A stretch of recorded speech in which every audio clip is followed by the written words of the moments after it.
আল্লাহর কাছে লাখ লাখ শুক্রিয়া যে আল্লাহ রাব্বুল আলামিন আমাকে তৌফিক দিয়েছেন আপনাদেরকে সাথে নিয়ে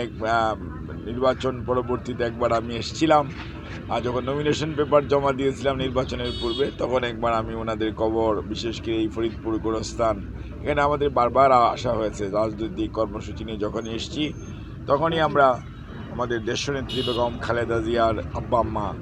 মরহুম ইস্কান্দার মজুমদার এবং মরহুমা তৈয়বা মজুমদার এখানে কবরস্থ আছেন। তার ওনাদের যে বড় খালা আমাদের খুরশিদ জাহান হক চকলেট আপাও আছেন। এছাড়াও এখানে অনেক পুরুষ এবং নারী এবং বাচ্চাদের কবর আছে। কাজে এই কবর জিয়ারত করা এবং মুসলমান হিসাবে এটা বাইরে থেকেও দোয়া করা যায়, আবার সামনে এসেও দোয়া করা যায়। তো সেই জন্য এসেছি, আল্লাহ আমাকে যে তৌফিক দিয়েছেন। আর এখন নতুন দায়িত্বপ্রাপ্ত হয়ে আসার মধ্যে আমার কাছে খুব ভালো লাগছে যে গণতন্ত্রের জন্য যে মানুষটি আপোষহীন সংগ্রাম করেছেন তার দীর্ঘ রাজনৈতিক জীবনে, এবং কখনো কারোর সাথে আপোষ করেন নাই, অর্থাৎ কোনো ধরনের ষড়যন্ত্রের মধ্যে উনি পা দেন নাই। আর যে মানুষটি এর শাশুড়ি অর্থাৎ শহীদ রাষ্ট্রপতি জিয়াউর রহমান, উনি বাংলাদেশের স্বাধীনতার ঘোষক, একদম বীর মুক্তিযোদ্ধা, এবং বাংলাদেশকে আজকে আধুনিক বাংলাদেশের পথে পরিচালিত করার জন্য সবচেয়ে যার কঠোর পরিশ্রম করেছেন, জাতিকে অনুপ্রাণিত করেছেন, ঐক্যবদ্ধ করেছেন শহীদ রাষ্ট্রপতি জিয়াউর রহমান, ওনার শাশুড়ির কবর জিয়ারত করা। আর আমাদের খুরশিদ জাহান হক সত্যিকার অর্থে দিনাজপুরের আধুনিকায়নের জন্য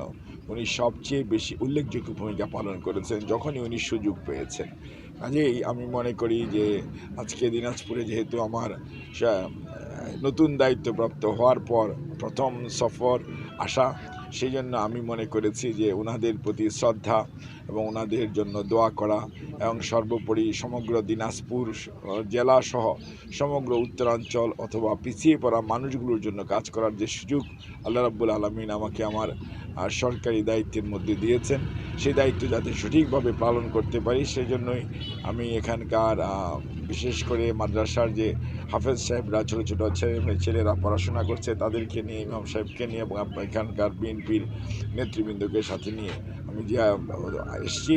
যে তাদের জন্য দোয়া করার জন্য এবং আল্লাহর সাহায্য চাওয়ার জন্য এবং শুকরিয়া আদায় করার জন্য যে আল্লাহ যে তৌফিক দিয়েছে, সুযোগ দিয়েছে, সেটা যাতে সঠিকভাবে কাজে লাগাতে পারি এবং সেটা থেকে যাতে বিচ্যুত না হই, এবং দায়িত্বের প্রতি যে অবিচল থেকে এবং আপনার নির্মোহভাবে দায়িত্ব পালন করতে পারে, আল্লাহ যেন এই তৌফিক দেয়। আর যে প্রশ্ন করেছেন জনাব তারেক রহমান,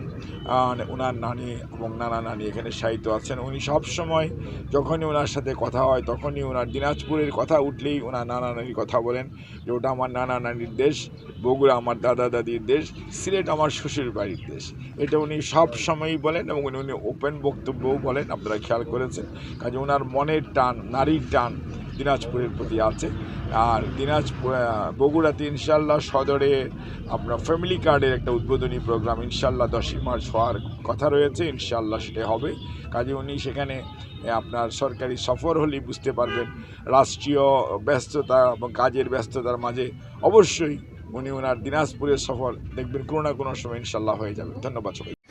চিজি আইসক্রিমের সাথে ভেলভেটি কেকের মিশ্রণে পোলার রেড ভেলভেট আইসক্রিম, মন ভালো থাক।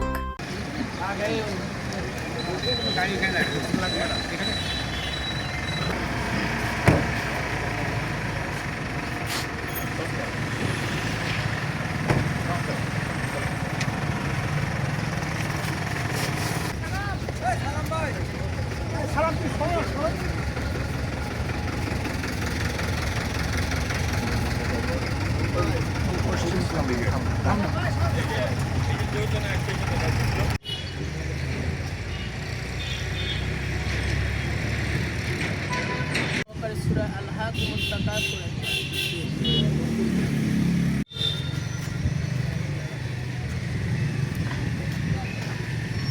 সূরা ফালাকের পর পড়ি সূরা নাসের পর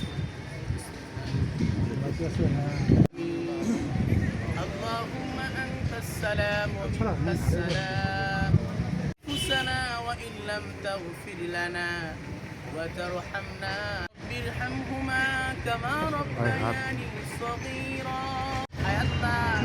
শেফুল গোরস্তান যেখানে হাজার হাজার তোমার বান্দাদেরকে নিয়ে তোমার শাহী দরবারে হাত উত্তোলন করেছি, দাও আয় আল্লাহ এই গোরস্তানে যতগুলো মাইয়া দুষ্কৃতী জিয়াউর রহমান তার স্ত্রী বেগম খালেদা জিয়া আলোক চকলেট আপা যিনি দিনাজপুরের জন্য অনেক উন্নয়ন করেছেন রব্বুল আলামিন আল্লাহ তাআলা আয় মাওলাই কারীম বিশেষ করে এখানে যিনি করতেন দেশের মানুষদেরকে মোহাব্বত করতেন আয় আল্লাহ তার কবরটাকে তুমি তিনিও দুনিয়া থেকে বিদায় নিয়ে গেছেন আয় আল্লাহ মায়ের সামনে যদি সন্তান রব্বুল আলামিন আয় মাওলাই কারীম তার সন্তান আরাফাত রহমান কোকো তার খবর প্রেসিডেন্ট জিয়াউর রহমান যিনি আয় আল্লাহ দেশের জন্য অনেক ভালো কাজ তারেক রহমান সাহেব মেহেরবানি করে সকল প্রকার বালা মুসিবত থেকে তুমি তাকে হেফাজত করো